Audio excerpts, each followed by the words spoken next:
Discussions in this show should not be construed as specific recommendations or investment advice.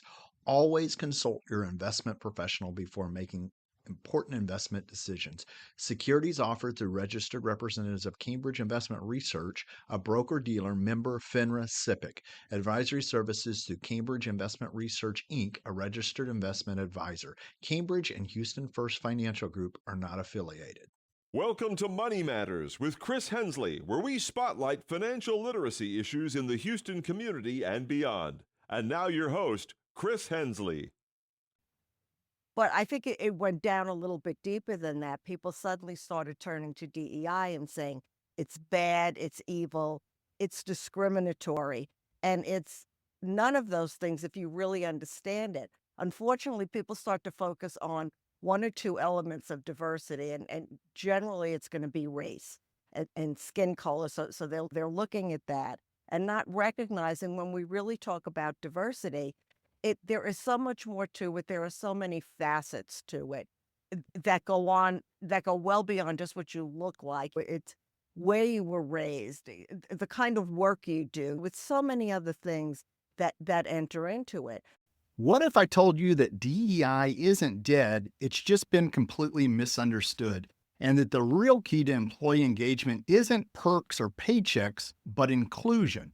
Today on Money Matters, we're joined by workplace culture experts Cornelia Gamlem and Barbara Mitchell, co-authors of Essentials of Employee Engagement, which is a new ebook out. And they also, both of you have been on the show multiple times before, so welcome back. We're glad to have you back. You both are here to challenge what you think you know about DEI and show how true engagement starts with making people feel heard, trusted, and connected to purpose. Whether you're struggling with retention, morale, or just trying to build a better team culture, this conversation is packed with strategies that you can use today. And stick around to the very end. Cornelia and Barbara share one powerful shift any leader can make this week to start re-engaging their team. You don't want to miss this one. Once again, Cornelia, Barbara, thank you so much for joining the show. Glad to be Chris. back. Glad to be here. Absolutely. And again, I mentioned you guys are repeat guests here, and it's rare that we have people back multiple times, but I just love the space that you're working, the HR. We had you on for The big book of Big book of- HR. I knew it was a big book of HR. I thought I was going to say HR Bible because it's something along those lines. And it was such a fantastic book, and it's good to have both of you back on to get updated in the space as things change. I know there's kind of a hybrid between people working remotely, people in the office, and we've talked about that in the past, but I love this topic. So let's just dive right into it. Let's start with the basics. What inspired you to write Essentials of Employee Engagement, and why now? Well, we are so passionate about the topic of engaging employees in the workplace, and I think it often gets lost in so many of the conversations that people don't understand what it is.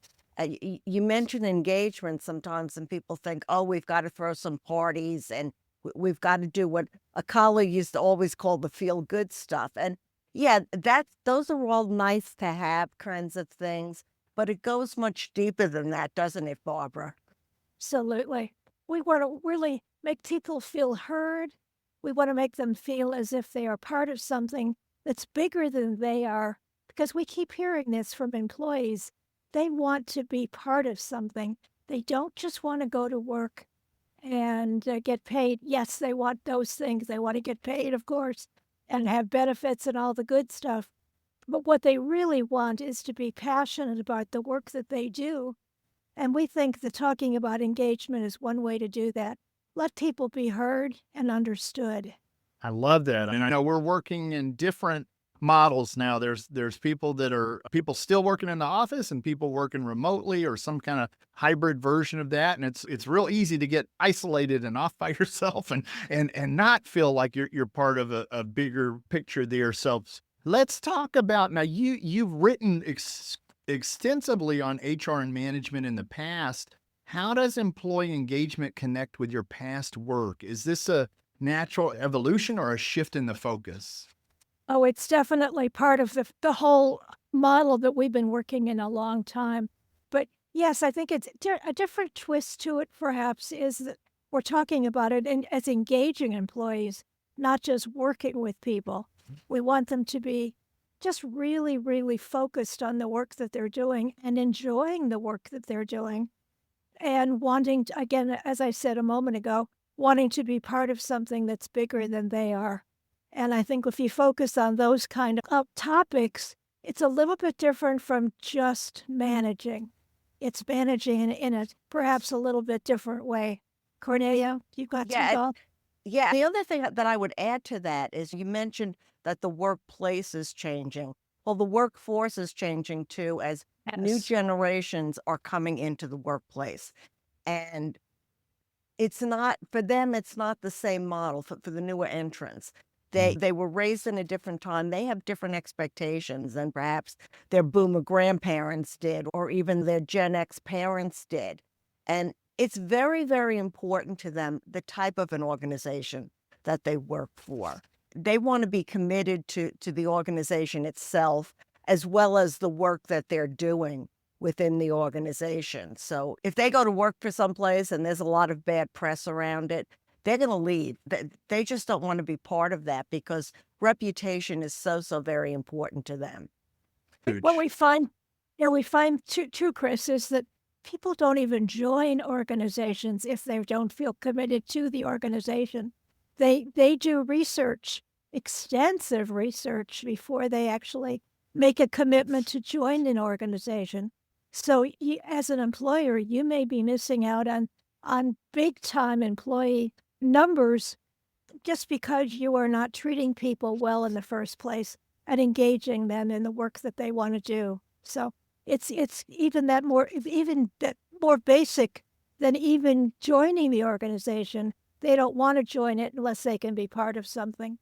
That makes a lot of sense to me. For us who've been in the work world for a very long time, we think about it as a shift, but there are people that are just now entering, so it's not a shift. In fact, they have these requirements for the types of organizations that they're even going to join, right? They may not even do you the courtesy of telling you that they didn't, that you just may not know. They go out and research and they just get taken out of the talent pool there. So you're decreasing the Yes. talent pool for sure. So let's talk about DEI, because that's this new ebook that we'll tell listeners later how they can get a copy of this and be able to read it. You make a strong case that inclusion is at the heart of employee engagement. Can you break that down for us and explain why DEI is often misunderstood in this context? Absolutely. Inclusion is really making people feel like they count in an organization. And it's at the heart of an organization's culture, its practices, and most importantly, its values. So if you don't value people, you're off on the wrong track. And it's good that that lack of value is going to trickle down throughout your organization, and not just with your employees. And I'll talk about that in a moment. There has been a lot of misunderstanding and miscommunication around DEI. And I think a lot of it started a few years ago with that Supreme Court decision about affirmative action and college admissions. Well, I did a lot of work in affirmative action in the past.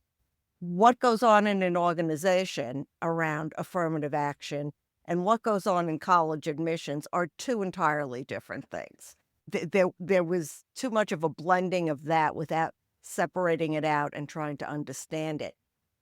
But I think it went down a little bit deeper than that. People suddenly started turning to DEI and saying, it's bad, it's evil, it's discriminatory, and it's none of those things if you really understand it. Unfortunately, people start to focus on one or two elements of diversity, and generally it's going to be race and skin color. So they're looking at that and not recognizing when we really talk about diversity, there is so much more to it. There are so many facets to it that go well beyond just what you look like. It's where you were raised, the kind of work you do, with so many other things that enter into it. And organizations who have developed very sound DEI programs the past decades understand that and they recognize that and they bring a lot of it in there. But there's been too much bad press about it's discriminatory, It's showing unfair advantage to people that have been traditionally in underrepresented groups.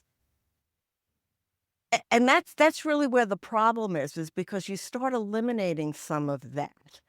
And then you're at the point of saying, well, I don't care about the barriers to opportunity. And that's really what equity has always been about. It's just making sure that everybody has the same opportunity and different people need different things.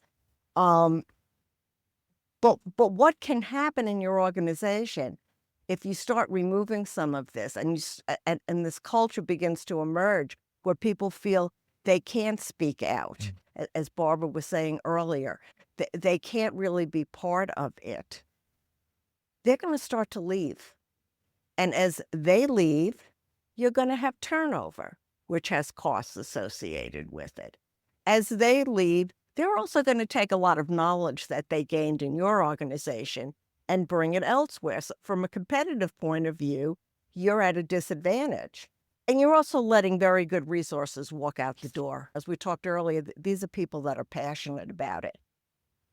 But moving beyond what happens with employees, again, we're back to how do you value people?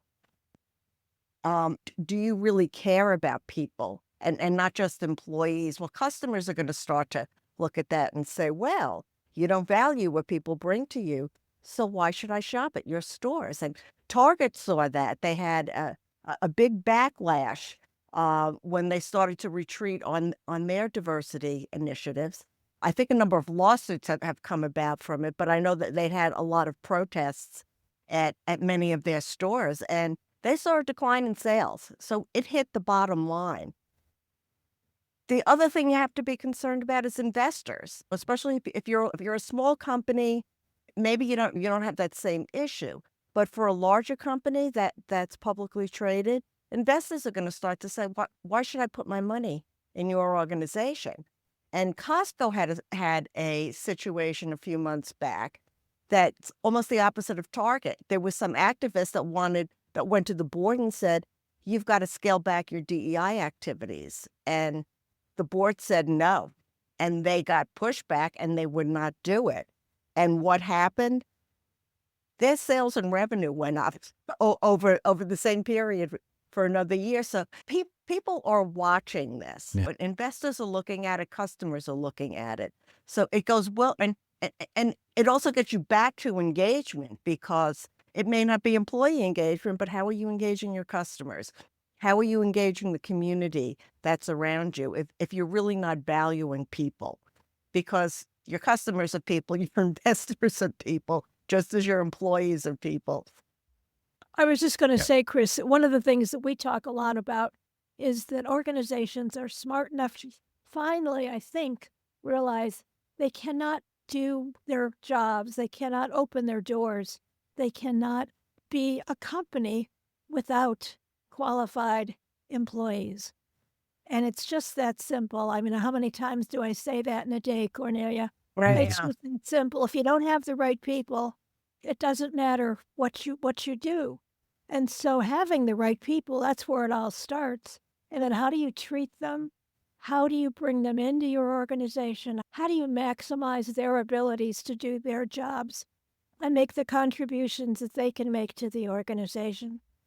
I love it. Yeah, it's a very strong argument that you're making here. And when I hear this is the way I look at it. For me, DEI is like, this is a good thing, right? But there were some critical aspects of it that, frankly, right now, plain language, we're having to justify some stuff that was really healthy for companies. People are having to kind of dig into it to explain. And so what I hear in this argument is something that if we were talking to the CFO or somebody is, how do we put dollar signs to this? As a business person, when you say things turnover and giving your employees over to the competition, losing resources because you're not willing to have this discussion because you've taken these small aspects of something and thrown it out. I love this reframe of the topic and saying, nope, we can't do this. We have to go back and look at it from a bigger picture. And what are we really losing by doing that? The company that you used as an example that said, hey, we're going to keep our DEI policies, that shouldn't be a radical act. And yet Or we are at a point where we're having to go back Well, yeah. and say that. So, but I love how this is really breaking it into the concepts that somebody, a CFO, would look at and say, wait, maybe we do need to let's pivot a little bit and talk about engagement. What are some of the most common misconceptions that leaders have about engagement? Where do organizations tend to get it wrong? I think they get it wrong from the very beginning in most cases, where they just don't seal where their employees add value to the organization. And so then the organization, and I can pick on the CFOs for a second Mhm. because they're the ones that usually are visible, and they're saying no. They don't want to spend money on employee development. Well, what a big mistake that is. Employees want and they need to be developed, and that costs money. And so if you don't develop your employees, again, Cornelia already gave you a good response to if you don't develop your employees, they leave. They're not going to stay, especially employees today in the younger generations. They don't hang around to see what you're going to do for them maybe in a couple of years. They want it and they want it now. And so development is a huge part of what an employer needs to do.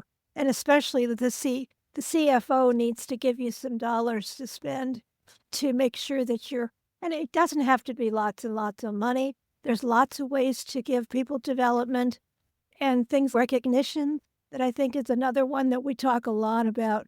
It's a really important thing to recognize your employees. And of course, the most important way for recognizing employees is to just say thank you. And does that cost any money?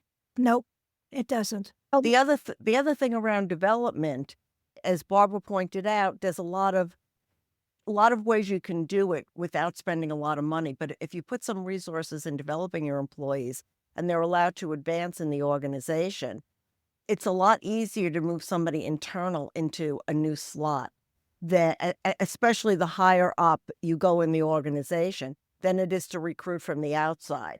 And I think a lot of times they miss that point because you're looking at the here and now and you're not looking at even 2 years down the road. What kind of a contribution can they be making if they've been able to develop some new skills and competencies along the way? This idea of development, the simple fact that if people don't feel engaged or that their growth and development is being addressed, that they'll just leave. So again, for the CFO, when we think dollar signs, you mentioned it doesn't take a lot. I think of I have an example where there was an employee who had been there many years. She got a certification.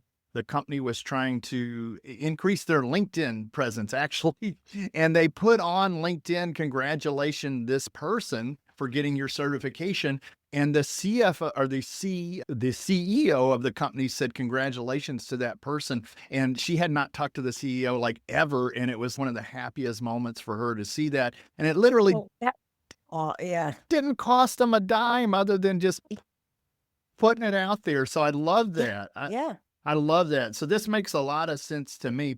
How do you define a fully engaged employee? What does that look like in practice, not just theory? I would say, first of all, it's somebody that knows that they can bring an idea forward and they're going to be listened to, whether the organization has the resources to act on the idea or not. And even if this isn't the right time, say, to implement whatever they're suggesting, they're going to feel like, okay, they gave me good feedback on that. I know I can bring other ideas forward, so I'm going to keep working and giving this organization my best. And I think that's really where engagement gets down to. People that feel committed and they feel that they want to do everything they can to help the organization to succeed. They don't look to it and say that that's the manager or the director's job. It's like, I want to do my part. And it may just be a small part, but if you have a whole team of people that are engaged and are all doing their best to bring their part along, just think how dynamic that can be, not just for the team, but for the organization as well. There's kind of a simple way to look at the whole idea of engagement that I think of, and that is you want to make connections. You want your employees to connect with the work that they do, with their manager, to connect with their manager, to connect with their coworkers, and to connect with the outcomes that the company is looking for. What does success look like for that organization? And if you can engage your employees on those four things and get them excited about the work that they're doing, you'll have an engaged employee. You may not have an engaged workforce because sometimes it doesn't translate that everybody feels the same level of engagement.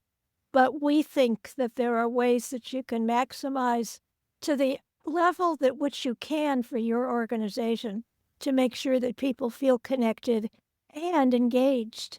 And I'll use another adjective here, and that is excited. You want people to feel a level of excitement, that a pride that they work for a really great organization and that they're enjoying the work that they're doing.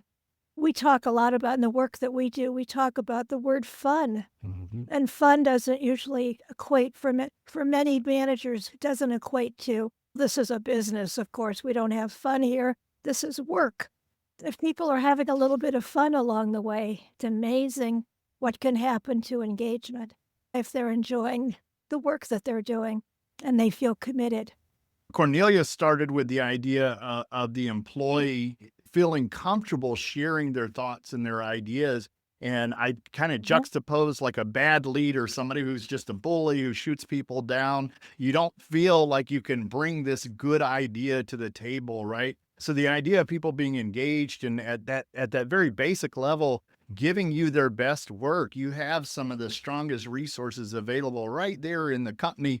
And Cornelia also made the point that it's much easier to put somebody existing into a different role than it is to go out and start from scratch and find somebody from outside. So all of this stuff builds on top of it. Barbara mentioned two words, excited and fun.